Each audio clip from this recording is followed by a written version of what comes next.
এমন কেউ আমাদের টিমে অন্তত ছিল না।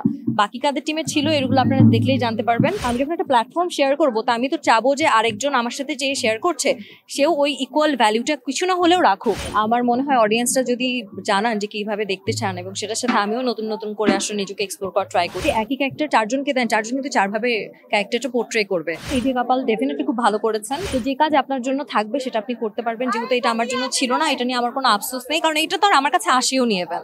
হ্যাঁ, খেলছে এবং শুরু থেকে দেখেন আমাদের টিম, আমার মনে হয় না আমাদের টিমে পার্টিকুলারলি এমন কেউ আছে যে আসলে ওই কি বলে মানে তার ওই পরিচিতিটা নেই আপনি বলতে পারবেন, এমন কেউ আমাদের টিমে অন্তত ছিল না।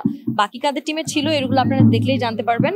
আর দেখেন, হয়তো কাউকে কেউ কম চিনতে পারে, বেশি চিনতে পারে, কিন্তু একদমই আমরা কেউ কারোর কাজ দেখিনি বা কাউকে তার কোনো কিছুই দেখিনি এমন কেউ চোখে, মানে কোনো না কোনো টিমে থাকলে তো চোখে আসলে পড়ে। আর সেখানে সেলিব্রিটি চ্যাম্পিয়ন্স ট্রফি ব্যাপারটাই তো আসলে জাস্টিফাই করে না। সেটাই বললাম, পরিচিতি কারো কম হতে পারে, বেশি হতে পারে, বা কেউ নতুন কাজ করতেই পারে, কিন্তু চেষ্টাটা তো একই। তো সেটাই বললাম, আমি যখন একটা প্ল্যাটফর্ম শেয়ার করবো তা আমি তো চাবো যে আরেকজন আমার সাথে যে শেয়ার করছে সেও ওই ইকুয়াল ভ্যালুটা কিছু না হলেও রাখুক, কম রাখুক বেশি রাখুক। আমাদের থেকে কি বড় বড় সেলিব্রিটিরা নেই, আমাদের ফিল্ম স্টাররা আছেন। তো আমরা কি সবাই সেম ভ্যালুটা মানে আছে না, কিন্তু উই আর ট্রাইং যে কোনো না কোনোভাবে তাদেরও যাতে ওই অসম্মানটা না হয় যে স্টেজটা শেয়ার করতে। তো আমার মনে হয় যে এটার ব্যাপারে হয়তো বা নেক্সট ইয়ার আরো সচেতন হওয়া উচিত হবে, যেটা যাতে অন্য কারোর মনে আসলে আফসোস না থাকে যে মানে প্রকৃত কোনো খেলোয়াড় ঢুকে গেল কিনা। কারণ আমরা তো পারি না, তো আমরা যারা পারি না তাদের তো আসলে কম্পিট করতে ডিফিকাল্ট হয়ে যাবে, কারণ সেটা তো আসলে প্রপার টুর্নামেন্ট হচ্ছে না এটা।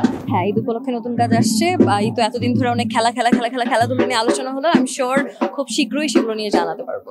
আমার মনে হয় অডিয়েন্সরা যদি জানান যে কিভাবে দেখতে চান এবং সেটার সাথে আমিও নতুন নতুন করে আসলে নিজেকে এক্সপ্লোর করার ট্রাই করছি, নতুন নতুন ক্যারেক্টার প্লে করার চেষ্টা করছি, যাতে প্রত্যেকটা কাজে আমি আসলে নতুনত্ব রাখতে পারি। যদিও আমার কাজ আসলে একটু কম করা হয় ভিজুয়ালে, তো লেটস সি, আমি আসলে অডিয়েন্স যেভাবে দেখতে চাই আমি হয়তো সেভাবেই নিজেকে প্রস্তুত করার চেষ্টা করবো। আমি তো উপস্থাপিকা নই, আমি তো ফার্স্ট বোধহয় উপস্থাপনা করলাম এই টুর্নামেন্টে। আর অভিনেত্রী, গায়িকা হোক, মডেল হোক, আমার মনে হয় আমি সব পুরোটাই ভীষণভাবে এনজয় করি, কারণ আমি আমার কাজের মাধ্যমে আসলে ওই যে আমার পার্সোনালিটি হোক বা আমার প্রফেশনটাকে রিপ্রেজেন্ট করছি। সো সেটা গান গাই, অভিনয় করি আর যাই হোক, আর সবকিছুই তো আর্ট ফর্ম। তো আমার মনে হয় যে এভরিথিং ইজ ফাইন। দুটোতেই আসলে দুটোতেই। গান তো আমি ছোটবেলা থেকে শিখেছি, তো সেখান থেকে ধরেন যে গান করতে তো আরামই লাগে, ভালো লাগে। সুর তো আসলে আমাদের সাথে মিলে মিশে আছে, আমরা তো আসলে সারাদিনই হয়তো গুনগুন সবাই একটু একটু করে করি।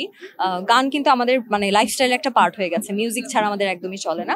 আর অভিনয়টা আমি শিখছি, অ্যাডাপ্ট করছি, ভালো করার চেষ্টা করছি। এটা আসলে একটা অনেক বড় জার্নি। অভিনয় তো খুব কঠিন একটা আর্ট ফর্ম। তো লেটস সি, মানে একটু একটু করে করার চেষ্টা করছি, শিখে যতটা ভালো করতে পারি।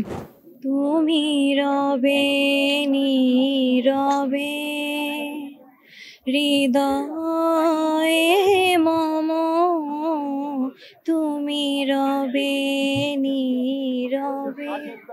হ্যাঁ, মানে আমি দেখেন সিনেমা তো অনেক বড় ব্যাপার, মানে আমি তো আসলে টুকটাক করে কাজ শিখছি। সিনেমা বড় পর্দায় কাজ করার অভিজ্ঞতাটাও তো অন্যরকম হবে। দেখে আমি প্রিপেয়ার হই, সাথে যদি ওভারঅল সবকিছু মানে আমার প্রিপারেশনের সাথে যদি সবকিছু ওয়ার্ক করে, ইনশাল্লাহ কখনো না কখনো হয়তো বড় পর্দায় কাজ করবোই। মানে এখনই সেটা হয়তো না, কিন্তু লেটস সি, ইনশাল্লাহ কখনো না কখনো। এইভাবে তো বলা মুশকিল আসলে কার কাজ পছন্দ। আমার সবার কাজই আসলে পছন্দ, কারণ প্রত্যেকেরই দেখেন এক একজন এক এক, মানে আপনি যদি একই ক্যারেক্টার চারজনকে দেন, চারজন কিন্তু চারভাবে ক্যারেক্টারটা পোর্ট্রে করবে। তো প্রত্যেককেই আসলে ভিন্ন এবং প্রত্যেককেই আমি খুবই সম্মান করি, তাদের হার্ডওয়ার্কের জন্য খুবই অ্যাপ্রিসিয়েট করি। তো কম্পেয়ার করার আসলে কিছু নেই আমার মনে হয়, মানে সবাই প্রত্যেকের জায়গাতে দুর্দান্ত। যেটা আমি করিনি সেটা করতে পারতাম, এটা কিভাবে বলি। যখন আমার মনে হয় যে দেখেন যেটা যেটা যার করার কথা, বা থাকে না যে আপনার জন্য আসলে যে কাজটা থাকবে, বা রিজিক যে ব্যাপারটা, তো কাজ তো আসলে রিজিকেরই একটা পার্ট। তো যে কাজ আপনার জন্য থাকবে সেটা আপনি করতে পারবেন। যেহেতু এটা আমার জন্য ছিল না, এটা নিয়ে আমার কোনো আফসোস নেই, কারণ এটা তো আর আমার কাছে আসেও নিয়ে এবার। তো উনি করেছেন, ইথি কাপাল ডেফিনেটলি খুব ভালো করেছেন, ওনার জন্য খুবই শুভকামনা। আর আমার মনে হয় আমি যখন প্রস্তুতি নিয়ে আমি কাজ করবো, তখন আমি আসলে মানে আমার অডিয়েন্সের রেসপন্সের জন্য অপেক্ষা করবো। সেটা আমি তো আসলে বলতে পারবো না। তো অডিয়েন্স আপনাকে একসেপ্ট করলে তখনই আসলে আপনার কাজের সার্থকতা। আর তার আগ পর্যন্ত আসলে নাথিং, ইটস নাথিং, যতক্ষণ আপনাকে অডিয়েন্সটা পছন্দ করে।